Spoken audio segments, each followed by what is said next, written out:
Olá, este é o canal da Igreja Presbiteriana Independente Vida Plena. Uma comunidade simples e acolhedora que busca viver como Jesus ensina. Amar a Deus acima de tudo, ao próximo como a si mesmo e compartilhar o Evangelho com outras pessoas. Enquanto aguarda o início do culto, aproveite e se inscreve em nosso canal. Não esqueça de dar o seu like e compartilhar. Toda quinta-feira, às 8 horas, realizamos nosso culto de oração pelo Zoom. E aos domingos, às 7 horas, celebramos o culto em nosso canal do YouTube. Para mais informações, entre em contato conosco. Se você quiser contribuir financeiramente com nossa igreja, você pode realizar depósito ou transferência em uma de nossas contas.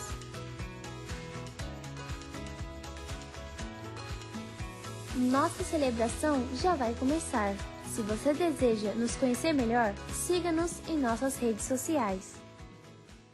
Que alegria ter você mais uma vez conosco, participando desse nosso momento de culto e adoração ao Senhor. Seja muito bem-vindo, que Deus em sua infinita graça e bondade abençoe a sua vida, a vida da sua família. Eu quero convidar você a abrir a sua Bíblia no Salmo de número 30. Eu vou fazer a leitura do versículo 4 e do versículo 5. Salmo de número 30, os versículos 4 e 5, que declaram o seguinte: Cantem louvor a Deus, o Senhor, vocês, o seu povo fiel. Lembrem do que o Santo Deus tem feito e lhe deem graças. A sua ira dura só um momento, mas a sua bondade é para a vida toda. O choro pode durar a noite inteira, mas de manhã vem a alegria. Nós temos motivos para louvar ao nosso Deus. Assim como o salmista tinha motivos para agradecer ao Senhor. Ele reconhece que Deus tem feito muito bem a sua vida. E ele reconhece que o choro, o sofrimento, embora façam parte da realidade de sua vida, a misericórdia de Deus também é verdadeira sobre a sua vida. E a misericórdia de Deus tem muitas vezes transformado as suas lágrimas em motivos para se alegrar no Senhor. Porque Deus, em meio às nossas lágrimas, nos oferece o consolo que necessitamos, a força que necessitamos. Ele nos dá o amparo que tanto precisamos. Eu quero, nessa noite, convidar você, no início desse culto, parar por um instante. E eu quero convidar você a refletir. Hoje, qual é o motivo que você tem para louvar a Deus? Ainda que você esteja passando por algum momento difícil, você certamente tem algo para louvar ao Senhor nessa noite. E eu quero convidar você, no início desse culto, a refletir sobre qual motivo você tem para louvar a Deus. Qual motivo você tem hoje para adorar ao Senhor? Tente responder essa pergunta e faça uma oração agradecendo a Deus pelo motivo que você tem para louvar ao Senhor. Faça essa oração. Eu vou ficar alguns momentos aqui em silêncio para que você possa fazer a sua oração dizendo ao Senhor pelo que você o adora hoje, pelo que você o agradece hoje. Nós temos motivos para louvar ao Senhor. E é muito importante que você diga hoje por qual motivo você louva ao Senhor. Lembrem do que o Santo Deus tem feito sobre a vida de vocês. E deem a Ele toda a graça. Deem a Ele todo o louvor. Afinal, o choro pode durar a noite inteira, mas de manhã vem a alegria. Ore ao Senhor, agradeça a Ele nesse momento.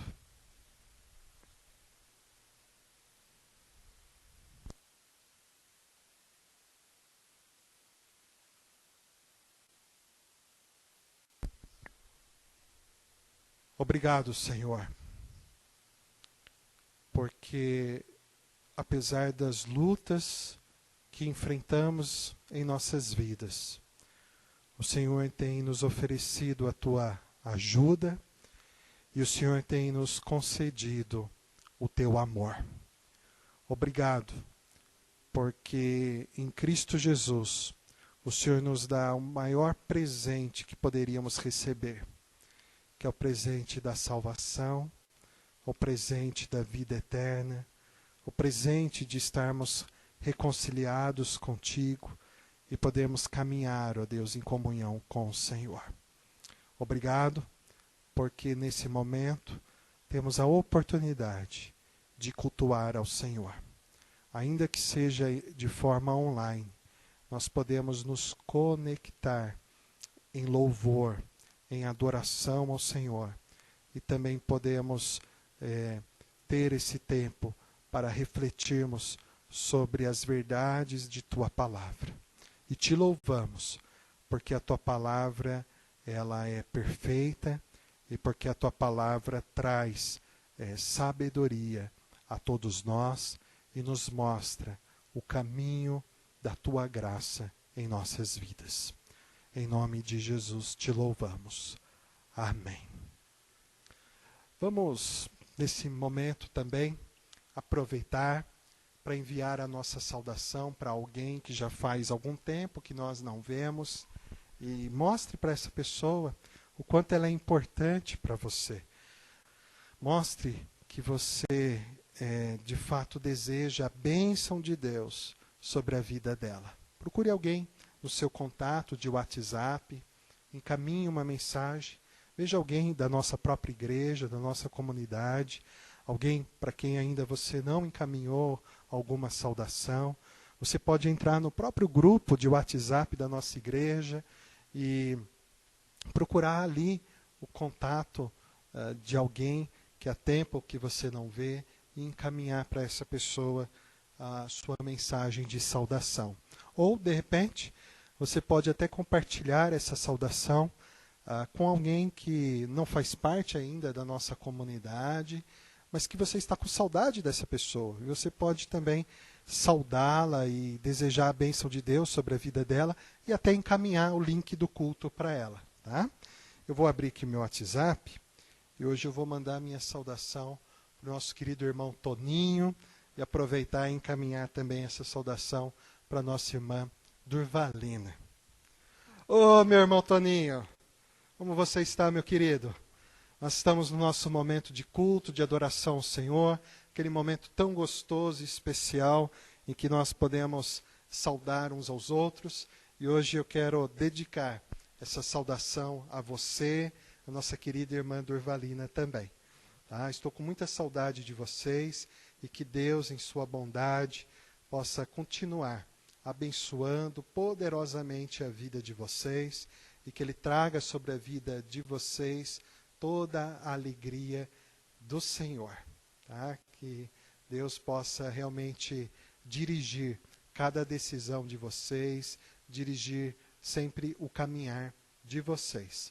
Um forte abraço, saudades. Já encaminhou a sua mensagem? Não deixe de fazer isso. Tá? Vamos juntos cantar ao Senhor, acompanhando o nosso ministério de louvor com os cânticos. Lembrando que o nosso grupo de louvor teve um tempo para gravar esses louvores lá na igreja do IPI Eulina, Igreja Presbiteriana Independente Eulina. Nós agradecemos muito ao pastor José Arno, ao conselho, por ter cedido aquele espaço para nós. Agradecemos também ao Tiago, que nos auxiliou, meu irmão, o Édipo, também esteve com a gente, nos auxiliando durante estas gravações. Mas que você possa ir da sua casa mesmo, ficar bem à vontade, e que você possa abrir a sua boca para cantar junto conosco louvando ao nome do nosso Deus. Vamos louvar com toda alegria.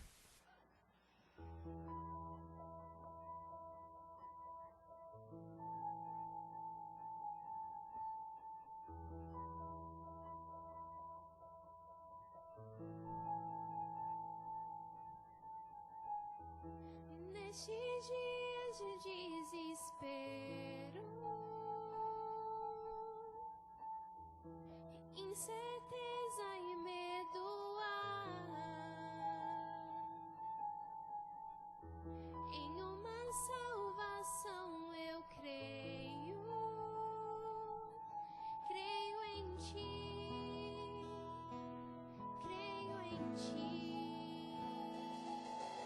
Acredito em Jesus Cristo, acredito em Deus o Pai, acredito no Santo Espírito que nos vida nova traz, acredito na cruz de Cristo e que a morte enfim venceu, acredito que ressurreto muito em breve voltará.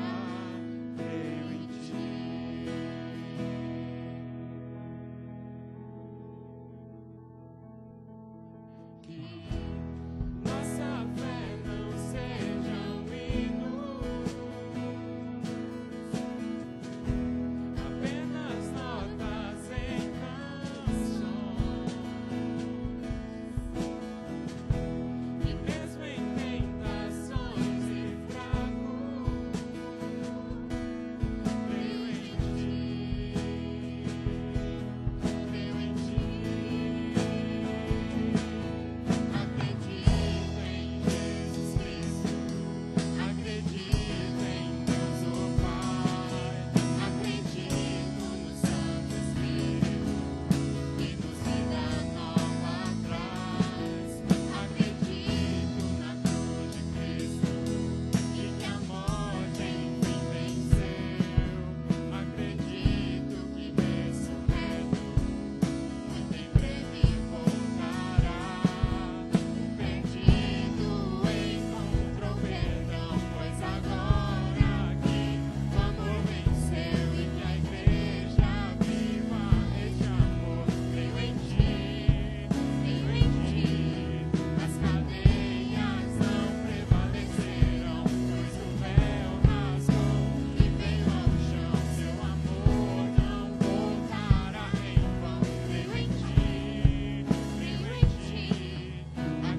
majestoso e com poder,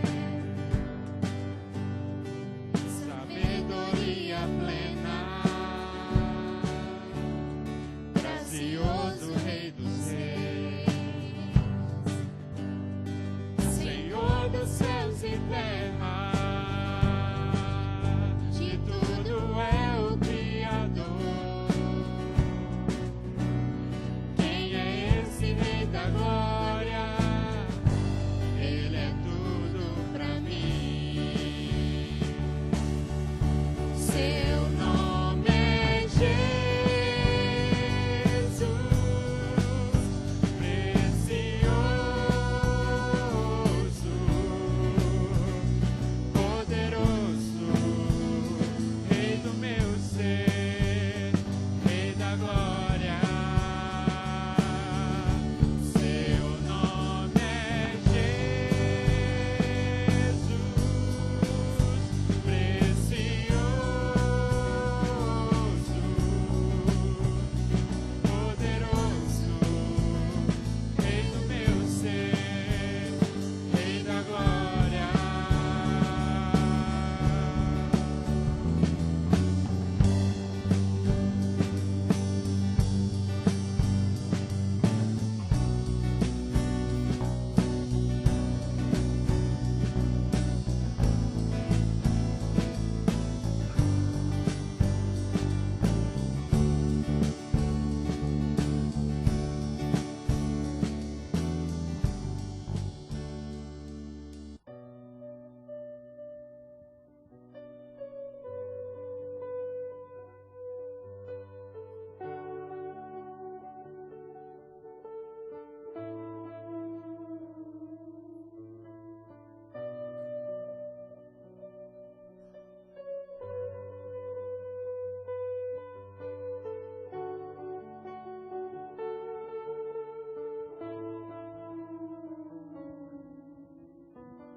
Tu és a minha luz, a minha salvação, e a ti me renderei.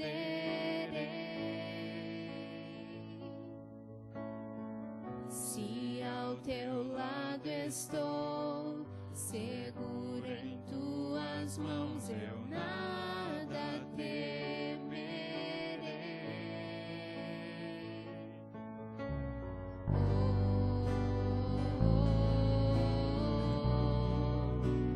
Tu és santo, ó Senhor.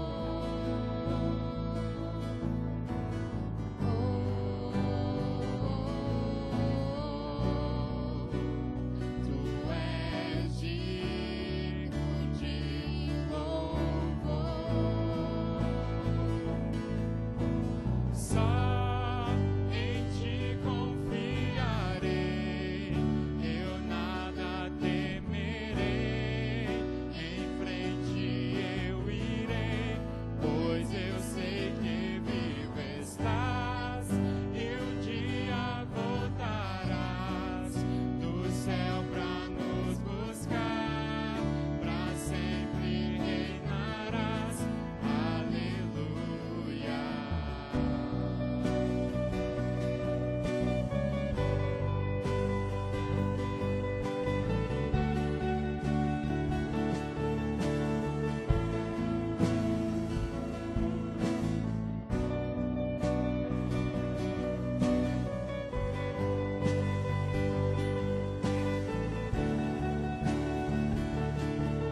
Graças a Deus, louvado seja o nome do Senhor.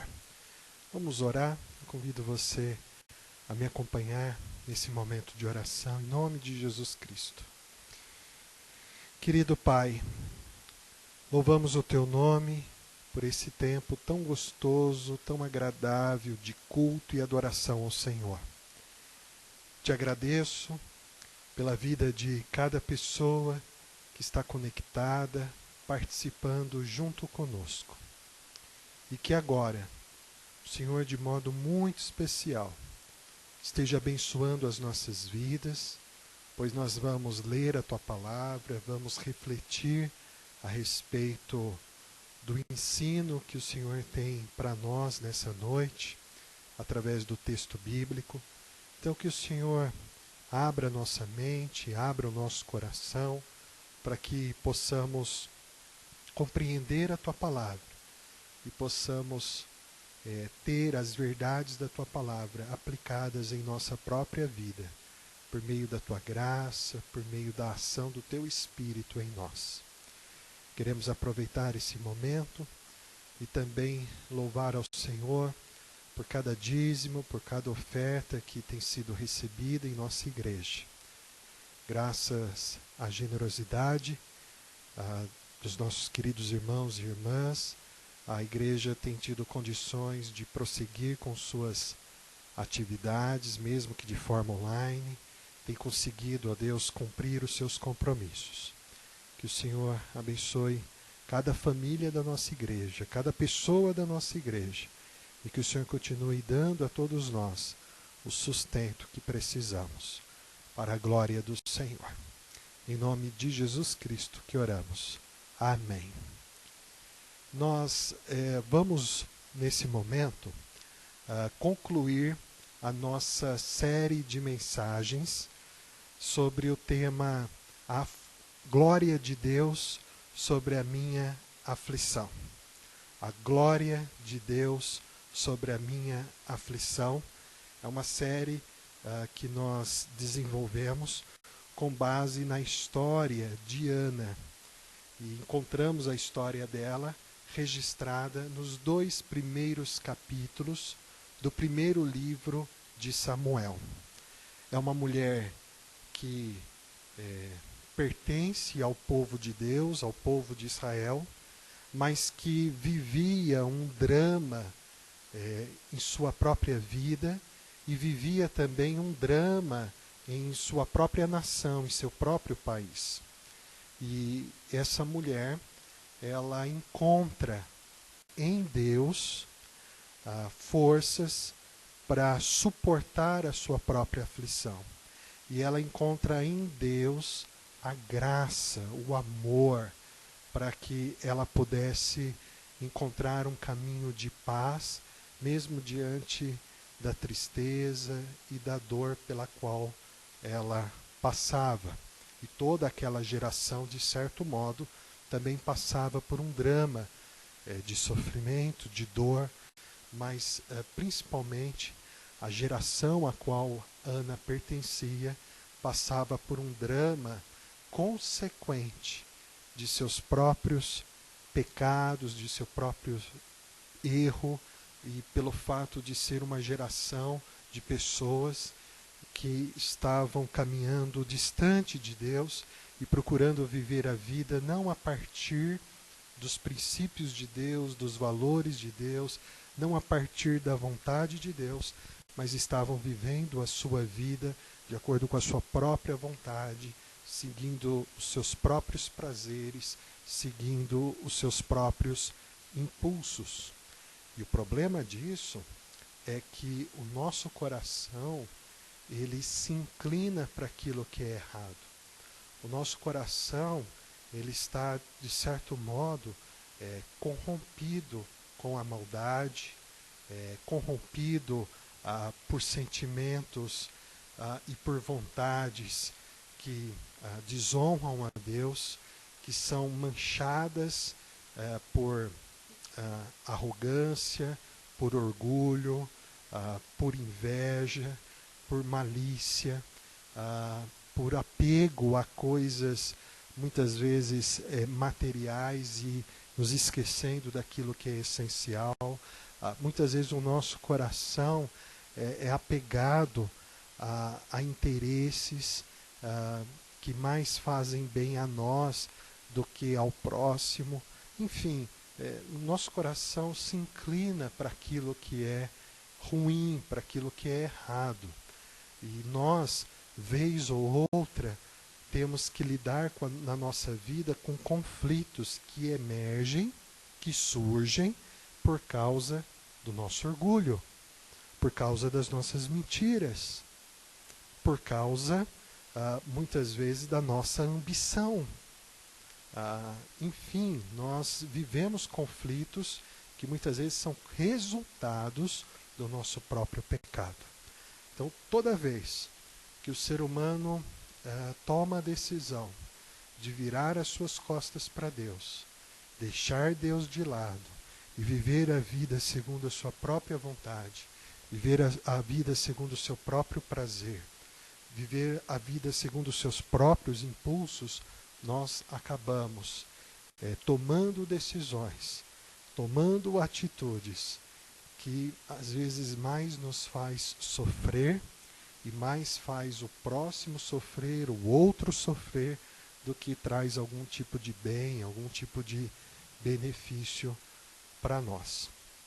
E a geração na qual Ana vivia era uma geração que estava separada, desconectada de Deus. E eles estavam abraçando uma vida com uma liberdade de fazer o que era correto aos seus próprios olhos, sem considerar Deus. Uma mesma liberdade que tem motivado a nossa geração também a desprezar Deus. Nós queremos ser livres para fazer o que nos agrada. Queremos ser livres para fazer o que cada um acha ser correto aos seus próprios olhos. Queremos ser livres para viver a nossa própria verdade, sem perceber que Deus é Senhor, sem reconhecer que Deus tem o caminho bom, o caminho verdadeiramente correto, o caminho que de fato nos traz alegria e paz. A gente despreza o que é a vontade de Deus para se agarrar àquilo que é a nossa própria vontade. O resultado disso é o caos em nossa própria vida, em nossa família, em nossa sociedade. Assim como era o tempo em que Ana vivia. O coração de Ana se angustiava por fazer parte de uma geração desconectada de Deus. mas havia também um drama pessoal e familiar na vida de Ana que deixava ela profundamente angustiada.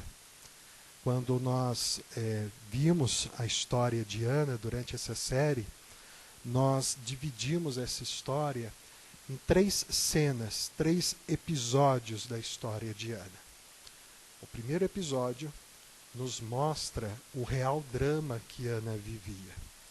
Ana era uma mulher estéril. Ela não podia ter filhos. E naquela cultura era muito importante ter filhos, porque era um sinal da bênção de Deus. E além disso, o ter filhos era sinal de que a promessa de Deus estava de fato se cumprindo na vida de Israel. Porque havia um texto lá no livro do Êxodo que declarava, no capítulo 23 de Êxodo, versículo 26, que declarava que na nova terra, terra de Canaã, a terra prometida, a terra onde o povo de Israel viveria para honrar a Deus e para ali viver os princípios e valores de Deus, a ponto de Israel se tornar luz para outras nações, a ponto de Israel se tornar exemplo para as outras nações, e a ponto das outras nações se renderem a Deus através do testemunho, através do exemplo, através da vida do povo de Israel. Então, a promessa que existia ali era a seguinte, de que entre o povo de Israel não haveria esterilidade, nem na terra, nem entre os seres humanos. A terra seria frutífera, produziria seus frutos, e o ser humano também seria capaz de ter filhos. Ele teria todas as condições físicas necessárias para gerar filhos, para ter filhos. De modo que em Israel, nenhum homem, nenhuma mulher seria estéril. É importante a gente lembrar, a esterilidade não tem nada a ver com um tipo de punição ou com um tipo de maldição de Deus sobre a vida de quem é estéril. A gente sabe que a esterilidade traz muita dor e sofrimento. Entretanto, ela abre a oportunidade de exercermos a paternidade ou a maternidade por meio da adoção. E isso é algo glorioso, isso é algo maravilhoso. E o vínculo que temos com um filho ou uma filha do coração, um filho ou uma filha adotivo, é tão profundo quanto termos um filho gerado por nós mesmos. Tá? Então, filho gerado no coração, o vínculo é enorme. E é algo maravilhoso e que certamente glorifica a Deus e faz bem a nós também, a adoção. Tá? Então é importante entender isso. Entretanto, na realidade da história de Ana, o não ter filhos era para ela o sinal, e era para aquela geração o sinal de que eles estavam tão desconectados de Deus que a promessa não estava sendo realizada entre eles. E veja, o fato da promessa de não haver esterilidade entre os filhos de Israel não estava se realizando entre eles, não porque Deus deixou de ser fiel. Não é porque Deus deixou de cumprir o que prometeu. De modo algum, Deus permaneceu fiel. Mas era porque a condição estabelecida por Deus para que não houvesse a esterilidade era a obediência do povo ao Senhor. Então, a responsabilidade do povo era seguir os mandamentos de Deus. E essa responsabilidade é que estava negligenciada. Então, era o povo que não estava fazendo a sua parte. Por isso havia na terra de Israel, havia entre o povo a esterilidade. Havia ali mulheres estéreis. Entre elas, Ana. Contudo, o maior problema de Ana e o maior problema daquela geração não era a esterilidade em si, mas era o viver desconectado de Deus. O viver seguindo a vida de acordo com suas próprias vontades, desconsiderando, desprezando a Deus. Então, quando olhamos a história de Ana, nós vemos a história não apenas de Deus agindo na vida de Ana para operar o milagre de fazer uma mulher estéril ter um filho. Não é apenas isso que nós estamos vendo na história de Ana. Quando nós olhamos a história de Ana, nós vemos Deus agindo de maneira redentiva, Deus agindo de maneira salvadora, para aproximar Ana dele, para aproximar o coração de Ana do coração de Deus. E vemos, além disso, vemos Deus agindo na história de Ana para, através de Ana, Deus providenciar para aquela geração um profeta, um homem que seria poderosamente usado por Deus para comunicar a palavra de Deus para aquele povo que estava sem referenciais e que estava desconectado de Deus. E por meio desse profeta, que seria o filho de Ana, o profeta Samuel, por meio dele, Deus traria os referenciais necessários para esse povo reencontrar-se com Deus. E é por meio desse profeta que Deus levantaria e ungiria em Israel um rei segundo o seu coração, que é o rei Davi. E olha o que é interessante. O rei Davi não seria ainda o rei que traria de fato o governo de Deus sobre o povo. Mas o rei Davi seria uma forma de Deus pré-anunciar que no tempo certo, no futuro, de fato, ele enviaria da descendência de Davi um rei que seria conhecido como Rei dos Reis, Senhor dos Senhores, e este sim seria o verdadeiro e por excelência o ungido de Deus, que de fato traria o governo de Deus, o reino de Deus entre nós, porque ele não é qualquer rei, mas ele é Jesus Cristo, que é o próprio Deus que se fez de carne e osso e veio habitar entre nós para nos trazer o caminho da salvação.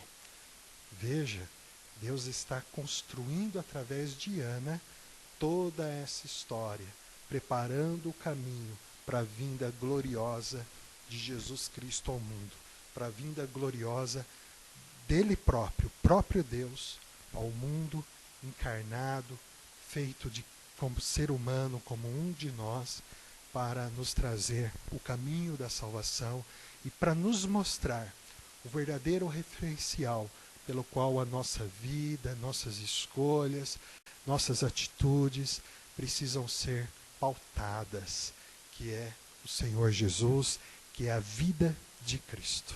A vida de Cristo. Então, ao lermos a história de Ana, nós estamos lendo a história do agir gracioso de Deus para com aquela mulher, para aproximar o coração dela do próprio Deus, mas também para estabelecer através de Ana a salvação para todas as pessoas e também para nós.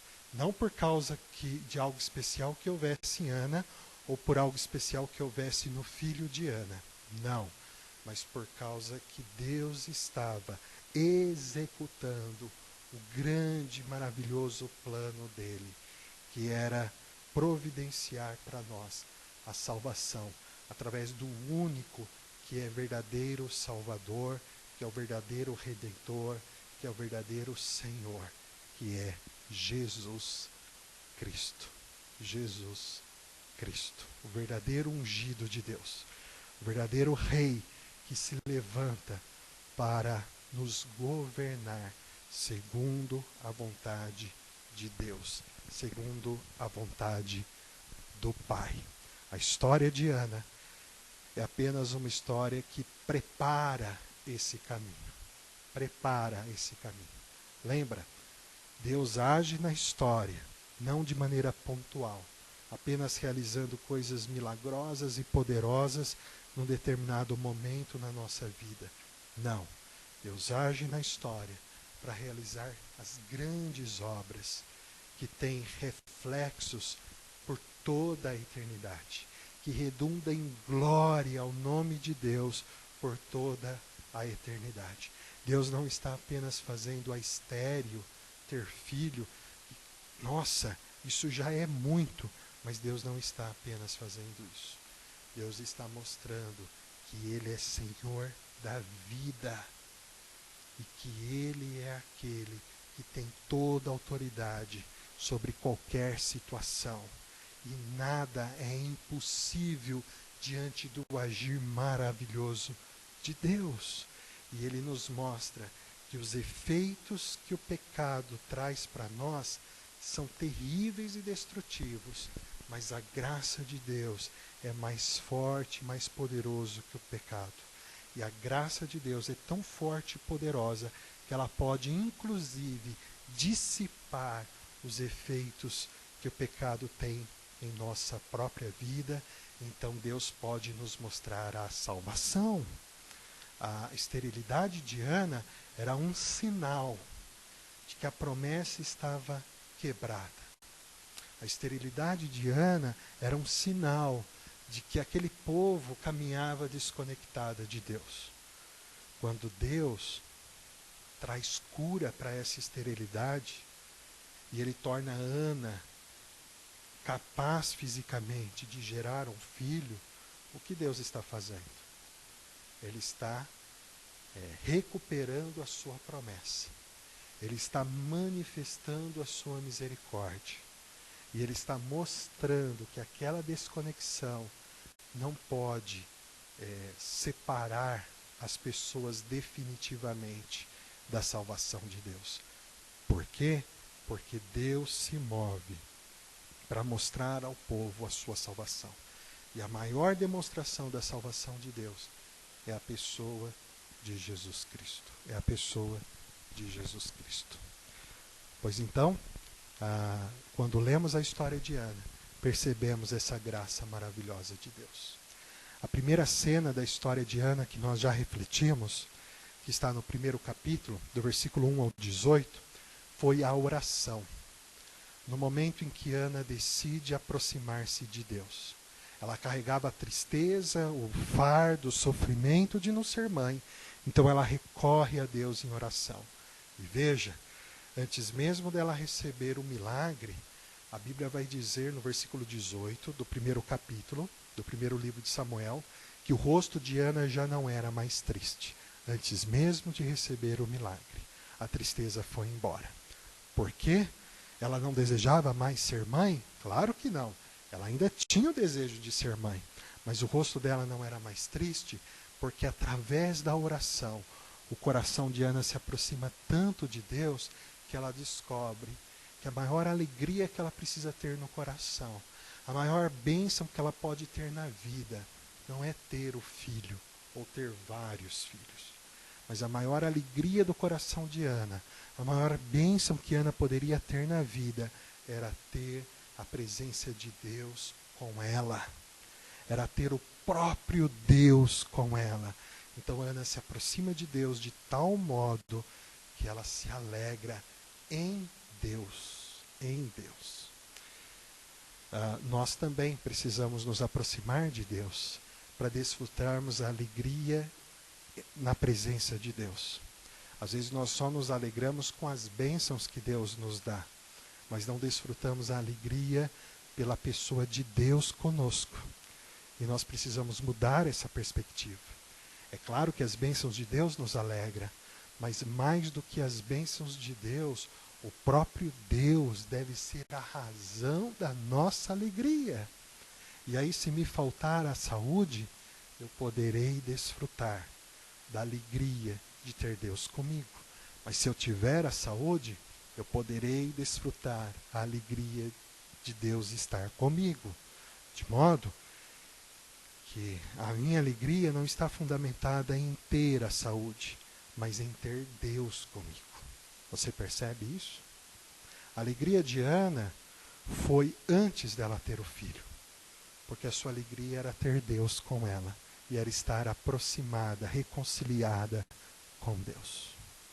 Tanto é que nós vimos também a segunda cena da vida de Ana, que é do primeiro capítulo do livro de 1 Samuel, do versículo 19 até o versículo 28, em que na segunda cena nós vemos Ana entregando o filho dela para ser criado pelo sacerdote, para que aquele filho pudesse dedicar a vida dele a Deus.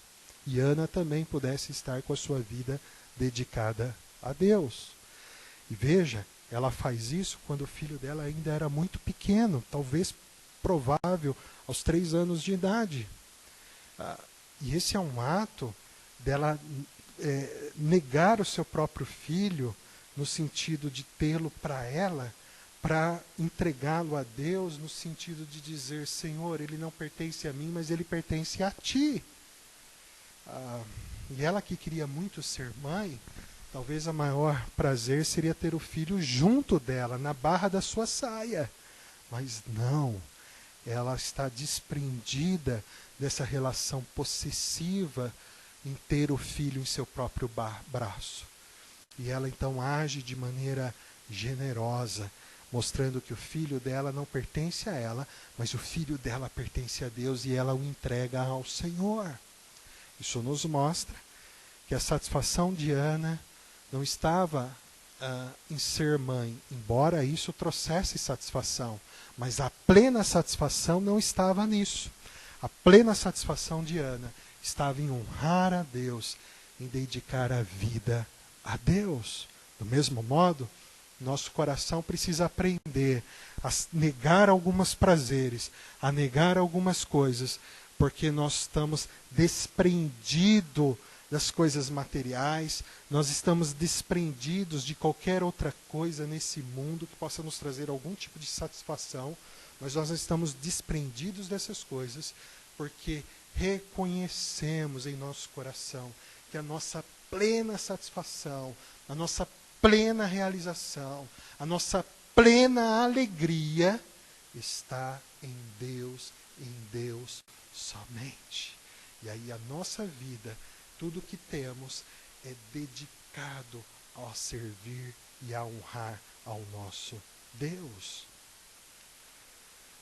De modo que isso gera em nosso coração a verdadeira adoração ao Senhor. E é aqui que entra a terceira cena na vida de Ana, que é a que nós vamos ver hoje. O capítulo 1 do primeiro livro de Samuel termina o final do versículo 28, dizendo que quando Ana dedica o seu filho ao Senhor, e diz que ali Ana, juntamente com o sacerdote, juntamente com seu filho pequeno, eles se reúnem e eles adoram a Deus. E naquele momento que eles estão reunidos ali, adorando ao Senhor, louvando ao Senhor, Ana então faz uma oração. Eu quero que você perceba hoje. O primeiro capítulo começa com Ana orando. Mas o semblante de Ana era triste. Ana estava deprimida, angustiada. E a sua oração é uma oração de alguém que está suplicando, clamando a Deus. E ali ela encontra a graça de Deus que transforma a sua tristeza em motivo para alegrar-se, pois ela desfruta a presença de Deus. E agora, no capítulo 2, nós temos uma outra oração de Ana. E a história aqui de Ana termina com ela orando. Mas essa oração não é mais a oração de alguém que está com o coração pesado, entristecido. Não. Essa oração é a oração de alguém que está alegre. Alguém que está, de fato, adorando e engrandecendo a Deus. Sendo grata por aquilo que Deus tem feito em sua vida. De modo que nessas palavras, nessa oração, nós encontramos o cântico. o cântico de Ana. É um cântico porque o que nós temos desse texto é uma poesia, em que essa oração cantada é totalmente dedicada a Deus. E através desse cântico nós vemos Ana celebrando a salvação de Deus em sua vida, mas também reconhecendo a salvação de Deus manifestada para todas as pessoas.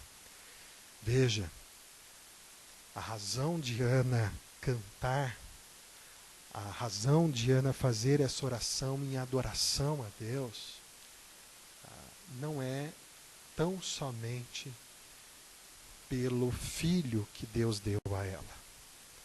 Não é tão somente por isso. O motivo da canção de Ana aqui é o reconhecimento da ação salvadora de Deus em sua vida, que envolve perdão de pecados, envolve socorrer aquele que não tinha salvação, que envolve Deus mostrar o seu amor e o seu perdão.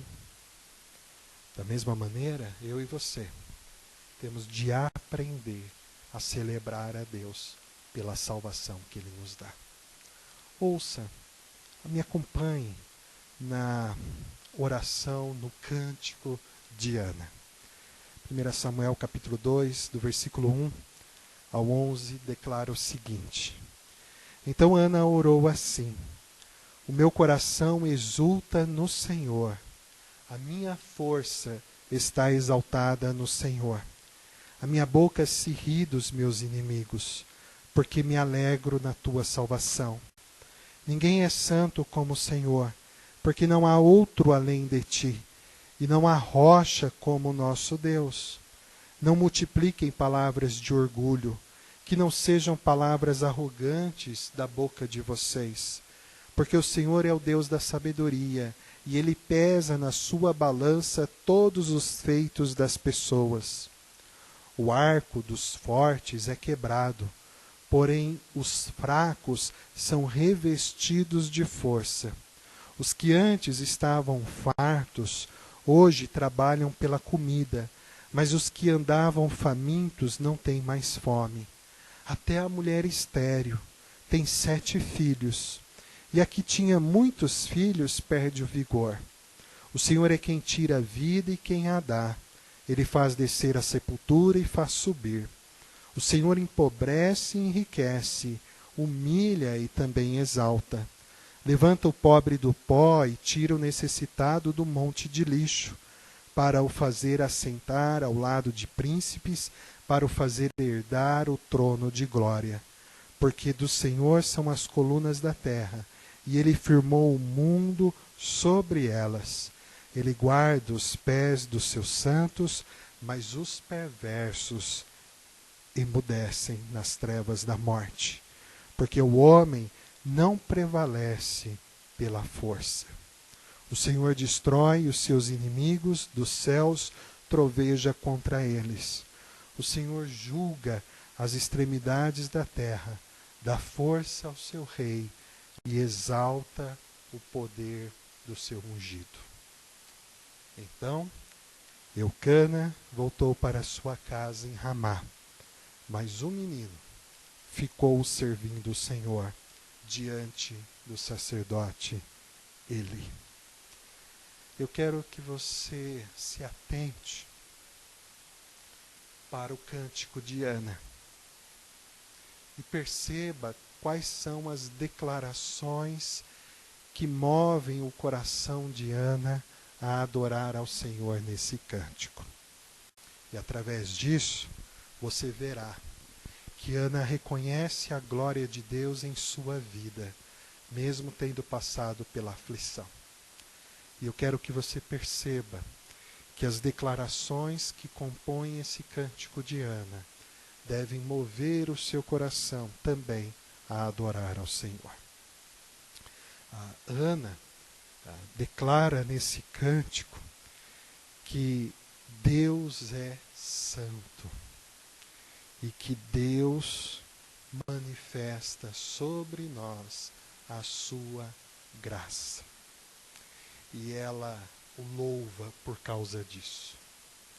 Deus é santo e Ele manifesta sobre nós a sua graça, o seu amor. Declarar que Deus é santo é reconhecer que Ele é perfeito.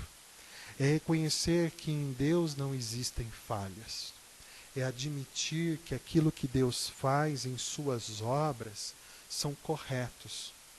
E é inclusive admitir que aquilo que Deus estabelece como diretriz para a vida do ser humano é aquilo que pode de fato realizar o bem em nossas vidas. Portanto, desprezar Deus, afastar-se das diretrizes de Deus, é trilhar um caminho que nos fará mal.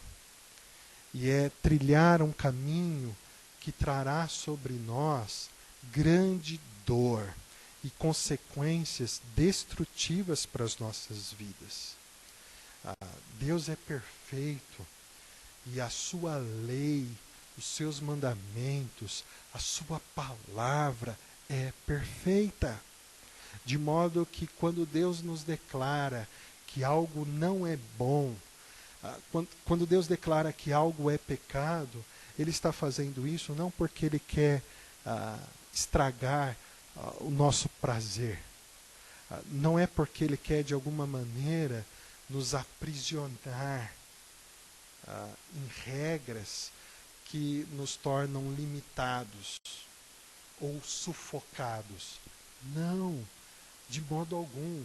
O diabo quer que a gente pense que os princípios de Deus nos sufocam. O diabo quer que a gente pense que os princípios de Deus são exagerados demais e que a liberdade é boa. O diabo quer que a gente pense assim, porque ele quer a nossa destruição, ele quer o nosso mal. Mas quando Deus estabelece os seus mandamentos e as suas leis, e quando Deus estabelece que algo não é bom, que algo é errado, Deus está fazendo isso para nos proteger. Deus está fazendo isso porque de fato Ele quer o nosso bem. Deus chama de mal aquilo que de algum modo nos faz mal, aquilo que de algum modo vai nos destruir e nos prejudicar. Veja, quando uma criança ela está subindo em uma cerca, sem se preocupar com os perigos que aquilo envolve, e ela ali está se divertindo e achando que aquilo é o máximo, e o pai ou a mãe se aproxima e repreende, tira a criança dali, a criança acha, meu pai e minha mãe é um chato, não me deixa divertir. Mas na verdade, o pai e a mãe, ao tirar a criança dali, está fazendo porque sabe que aquilo de algum modo fará mal ao seu filho e o machucará. Da mesmo modo, Deus, em sua infinita graça, vem ao nosso encontro para nos proteger. Eu me lembro que teve uma vez que eu estava com a Isabela, ela estava na piscina, e ali ela dava os mergulhos, achando que sabia nadar, e de fato ela estava ainda aprendendo, mas com aquilo cada vez ela engolia mais água. E aí eu fui tirar ela dali e ela ficou brava. Mas ela não estava percebendo o mal que aquilo estava fazendo a ela. Porque ela ainda não estava pronta para ter aquela atitude. Assim é com a gente. Deus está nos livrando de algo ao estabelecer a sua lei. Mas nós muitas vezes somos rebeldes e não reconhecemos. Ana, no seu cântico, ela adora, porque ela passa a reconhecer que Deus é santo. E ao admitir que Deus é santo, ela percebe a maldade que existe no coração do ser humano. Ela inclusive diz no seu cântico que as pessoas, elas têm as suas palavras marcadas pelo orgulho, pela arrogância. As pessoas confiam em si mesmas, achando que elas são autossuficientes. As pessoas confiam em sua própria força. As pessoas, de certo modo, querem se sobressair sobre as outras, querendo ser melhores do que as outras. E isso traz a opressão para as nossas vidas. Seria essa a razão de tanta desigualdade em nosso mundo?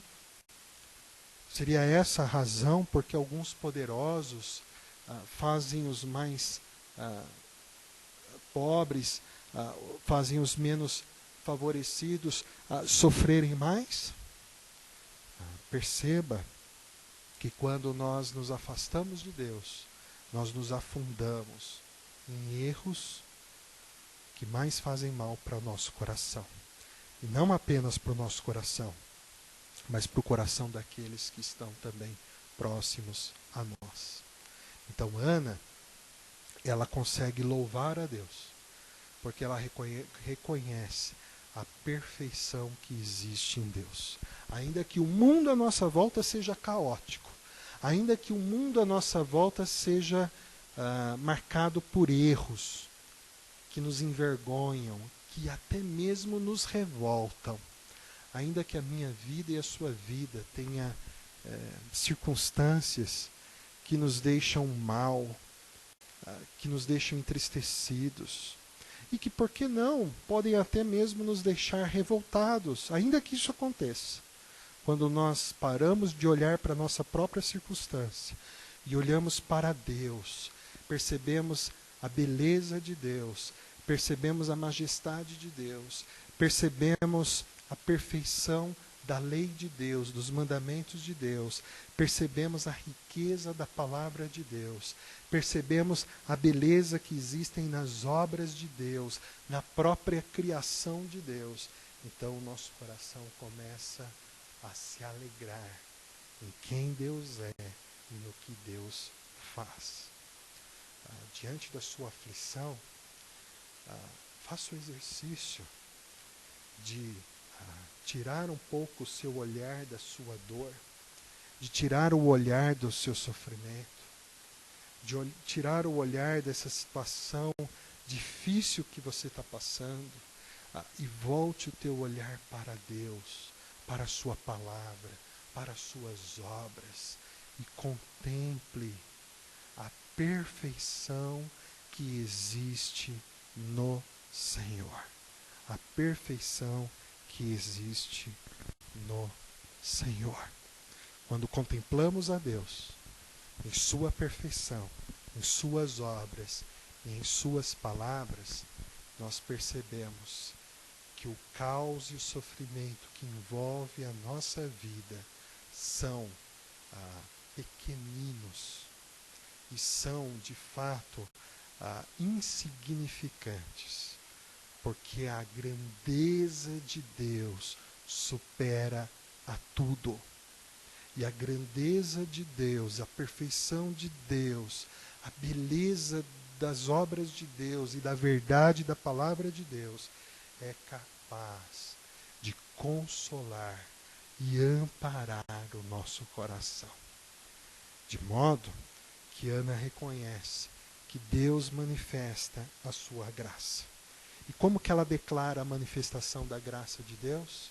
Quando ela diz que o seu coração se exulta, e o seu coração se alegra, e se alegra por causa da força que Deus deu a ela, porque Deus olhou para ela que era estéril e lhe concedeu o milagre de ter um filho, porque Deus olhou para ela que era desprezada, que era humilhada, Deus olhou para ela que era uma das evidências de que a promessa estava quebrada, e Deus mostrou o seu favor, Deus mostrou a sua misericórdia, Deus mostrou a sua compaixão para com ela, e mostrou que Ele continua sendo bom e amoroso, e Ele continua agindo em nosso favor para nos libertar de qualquer efeito do mal, de de qual é o efeito do pecado, e ele continua agindo em nossa história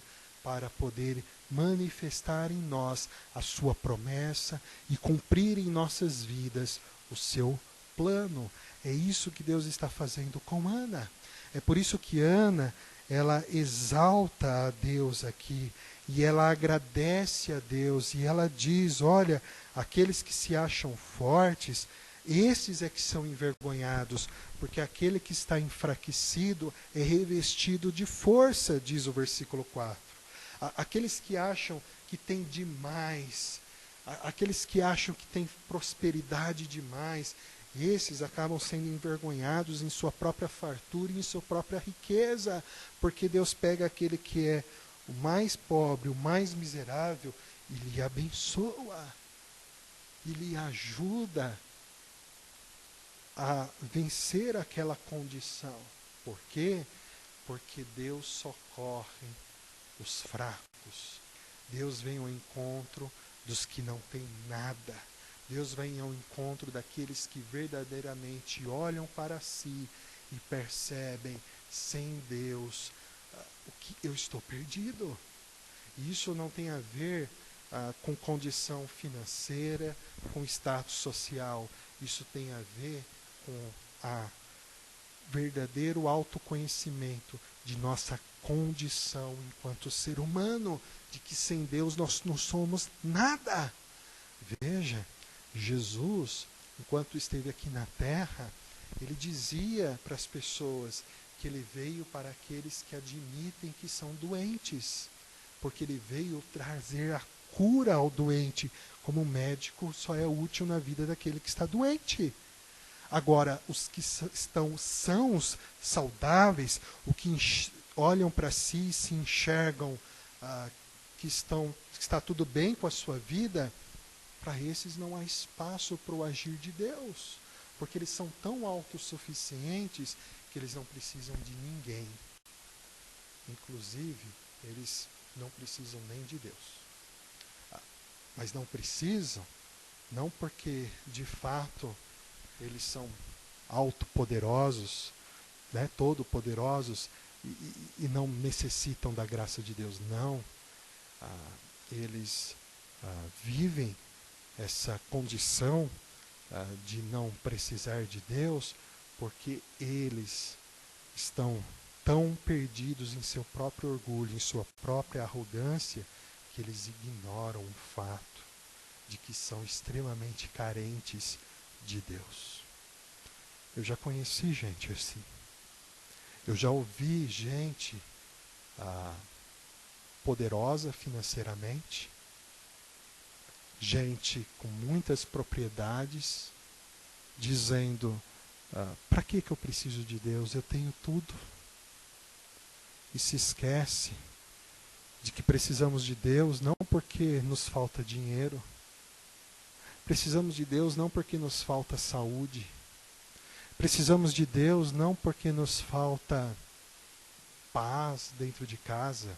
Não! Nós precisamos de Deus porque nós estamos separados do nosso Criador. E por causa do pecado, nós estamos espiritualmente mortos. E caminhamos para a condenação que trará sobre nós a morte eterna, que é a separação eterna de Deus.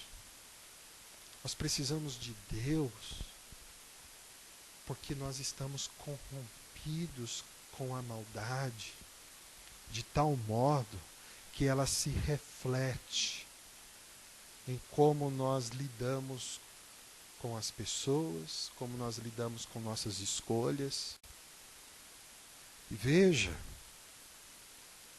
como a maldade, muitas vezes, ela está, de certo modo, tão evidente na nossa vida, que nós vivemos conflitos dos mais diversos por causa do nosso próprio pecado. E nós estamos perdidos. E mesmo aquela pessoa que é a mais boa, mais íntegra, a mais honesta e correta, mesmo essa pessoa, ela tem em suas boas ações reflexos e manchas do seu próprio pecado. Porque o pecado não está apenas associado à atitude de fazer o que é errado. O pecado está associado à condição nossa de estarmos separados daquilo para o qual Deus nos criou, que é um relacionamento de plena comunhão com Ele e de submissão à sua vontade. E as atitudes são apenas reflexos dessa separação. Mas mesmo a pessoa boa, honesta, correta, tem essas manchas.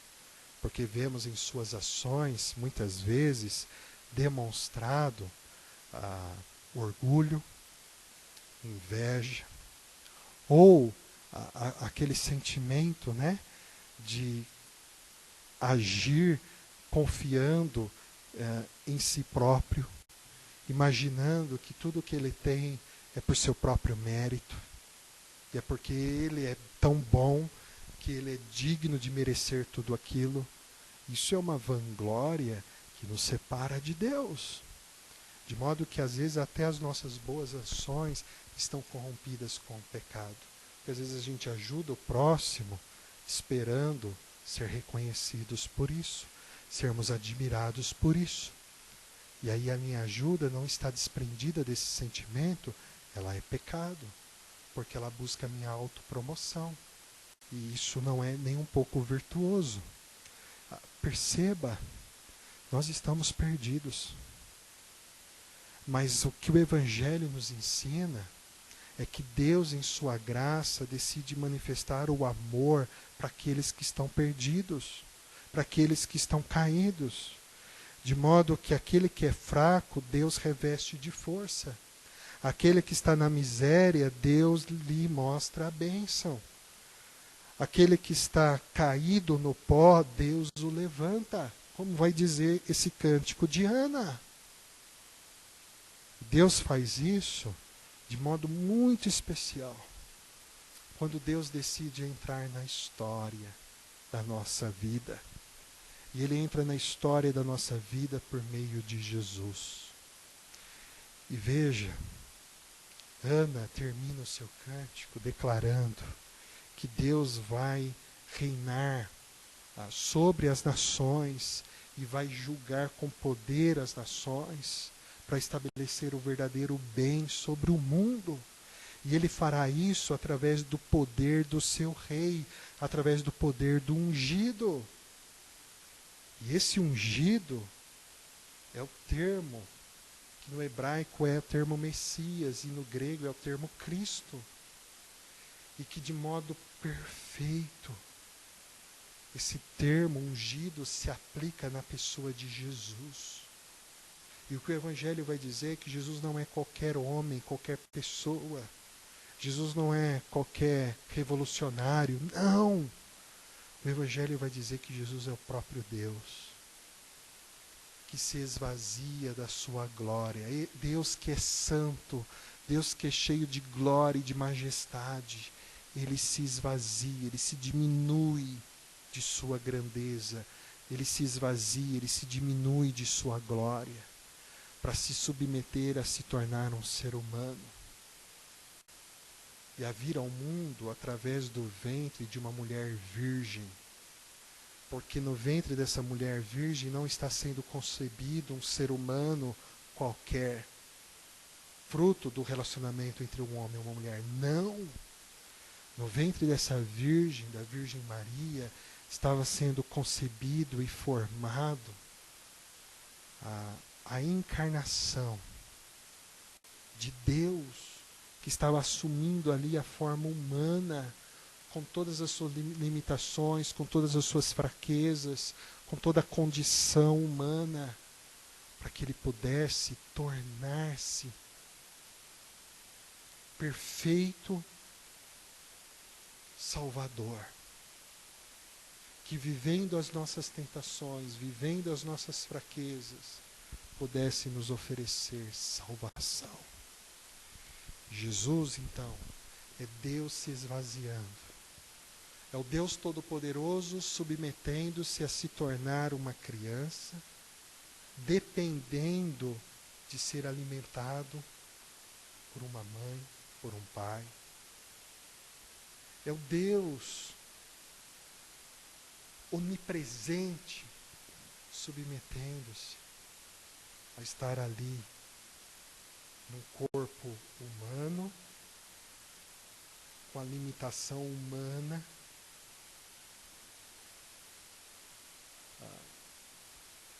é esse Deus que é o dono da prata e do ouro, que é o Senhor de todo o universo, que decidiu vir por meio de uma família humilde,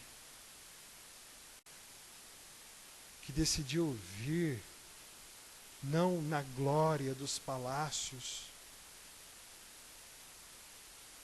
mas em uma manjedoura de um estábulo.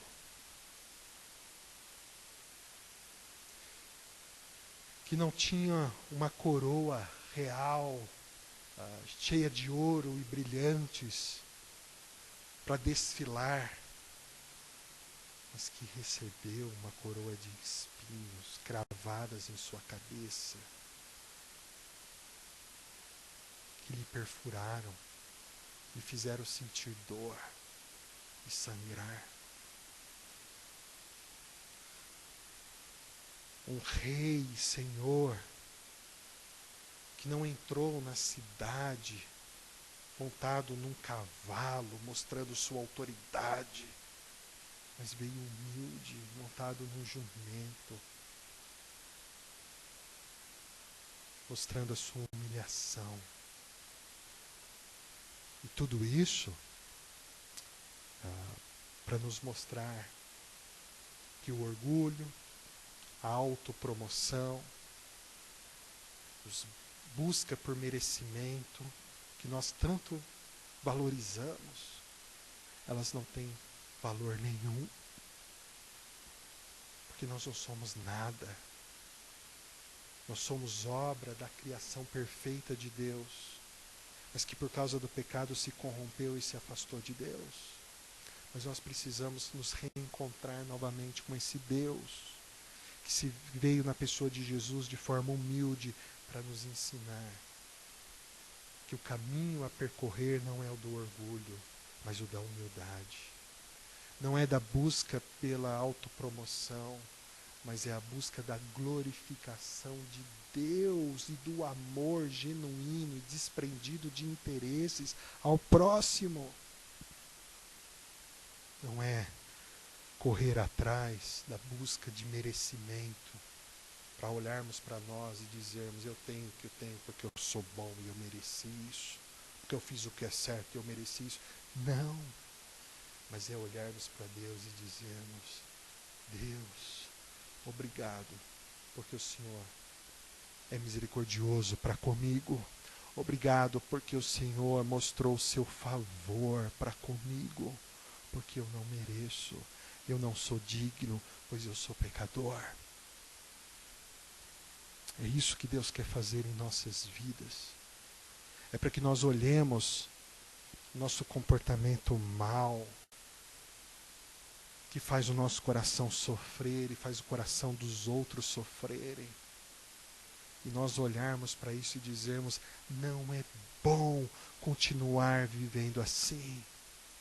Eu preciso de Deus e eu preciso que o amor de Deus seja tão pleno no meu coração, que a maldade seja sufocada.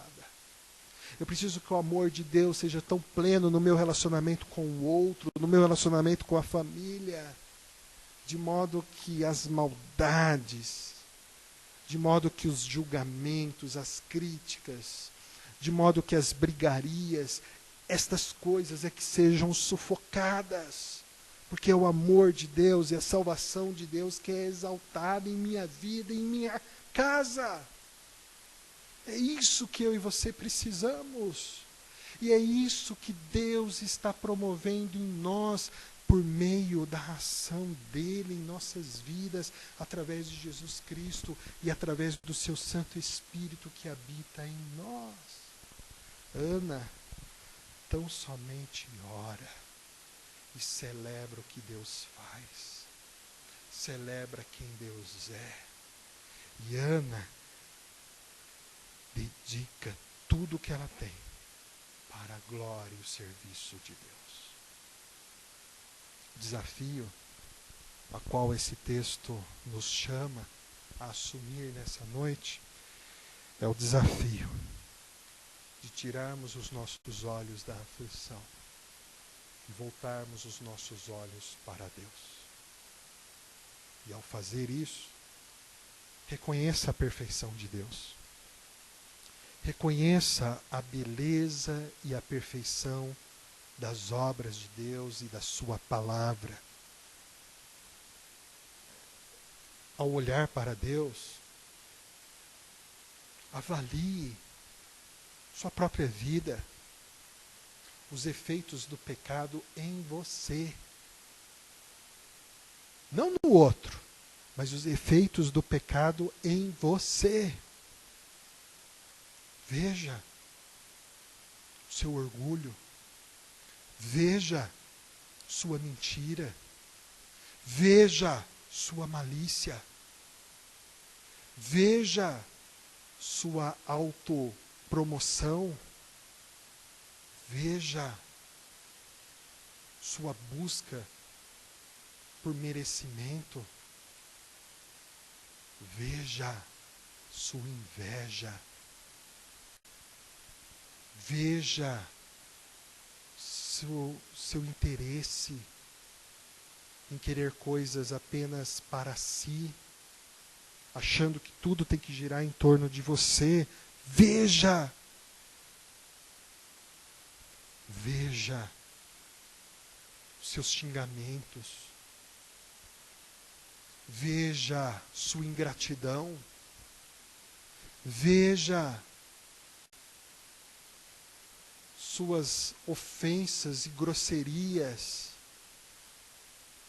Veja sua negligência, sua omissão. Veja sua incredulidade. Veja o seu pecado. E reconheça diante de Deus que você precisa do perdão que vem dele. Que você precisa da salvação que vem dele. Pois a salvação de Deus não é algo para o qual eu sou chamado a simplesmente declarar: creio que Jesus morreu pelos meus pecados e eu aceito Jesus como meu Salvador. Para! Salvação não é apenas e tão somente isso. Salvação é confessar Jesus Cristo como Senhor e Salvador de sua vida. E confessar implica em acreditar, mas em se render totalmente ao Senhor. De modo que você participa de um processo no qual Deus deixa estampados seus pecados. E Ele lhe reveste de força, e Ele lhe reveste de poder, e Ele lhe reveste de uma nova consciência, para que então você corrija com a graça de Deus esses pecados, assumindo em sua vida novas atitudes, que não estão mais inspiradas no seu próprio jeito de ser. Esse é o meu jeito e não tem como mudar. Não! Mas as suas novas atitudes são espelhadas agora na pessoa de Jesus, que nos mostrou como sermos homens e mulheres segundo o coração de Deus. E eu já não vivo mais o meu jeito, mas eu sou chamado a viver no jeito de Jesus Cristo. E isso não é pesado, porque isso é a obra de Deus em mim. E isso é o caminhar conforme Deus mostra em sua palavra. E o Espírito nos conduz. Mas você tem confessado que Jesus é o seu Senhor, que Jesus é o seu Salvador. E você tem o buscado de maneira que o seu coração está rendido a Ele. E de maneira que você diz: Senhor, eu não quero mais viver do meu jeito, mas eu quero viver do jeito de Cristo.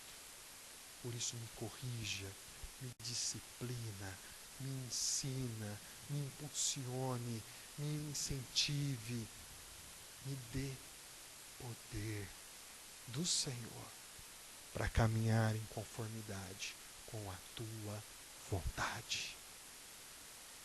Não olhe a sua aflição, olhe o Senhor e a salvação de Deus em sua vida. Celebre isso, porque essa é a maior bênção que você pode obter. A maior bênção não é o fim da nossa aflição, mas a maior bênção é desfrutar a vida com Deus. Enquanto a aflição estiver comigo, desfrutando a vida com Deus, isso tornará a caminhada, experiência maravilhosa, extraordinária com Deus. Mas a minha esperança e a sua esperança é que Deus conhece nossa fraqueza e Ele nos dará o consolo que precisamos, a força que precisamos. E o dia que não houver mais aflição, o importante é que não teremos tão somente o fim da aflição, mas teremos a plena, perfeita comunhão com Deus na eternidade, vivendo na glória com o Senhor. E aí não haverá mais o sofrimento e a dor, mas a nossa alegria não é porque essas coisas acabaram, é porque nós estamos desfrutando da presença de Deus de uma maneira muito maior, mais intensa, maravilhosa do que desfrutamos hoje. Entretanto, hoje já podemos desfrutar algo maravilhoso de Deus. Não deixe de experimentar isso. Busque ao Senhor de todo o coração. Renda-se a Deus. Ore, entregando-se todo dia ao amor de Deus e vivendo a presença de Deus sempre em sua vida. Que Deus te abençoe e que Deus o ajude a cantar como Ana e a celebrar a salvação do Senhor em sua vida. Deus abençoe.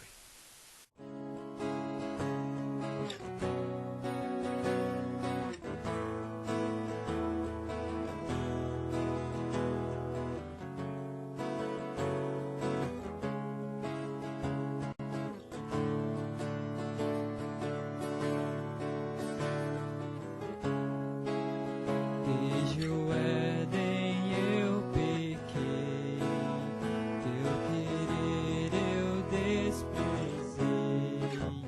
Fui rebelde, fugi do Senhor.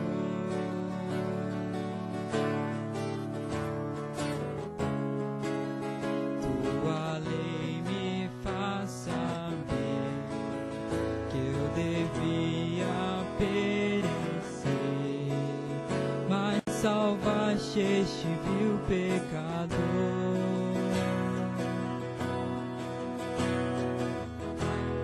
Na cruz do Calvário, teu sangue verteu, e agora sou digno de ser chamado filho de Deus.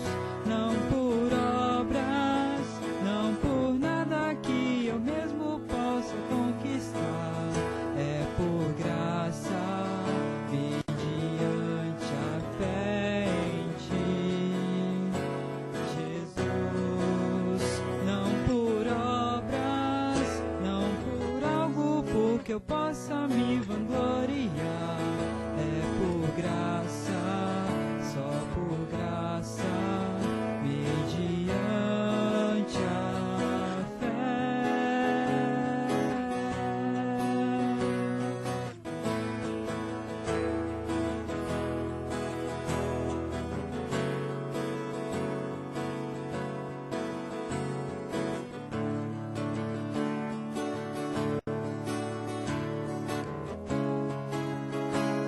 provou o seu amor quando eu era pecador. O Cordeiro perfeito enviou.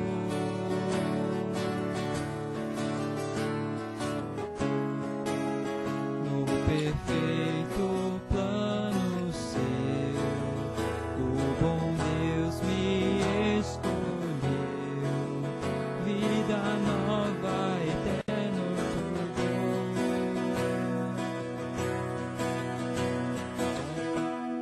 A vida é o Cristo que ressuscitou.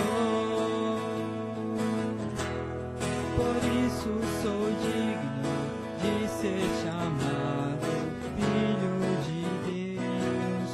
Não por obras, não por nada que eu mesmo possa conquistar. É por graça, mediante a fé em Ti, Jesus. Não por obras, não por algo porque eu possa me vangloriar. É por graça, só por graça, mediante a fé.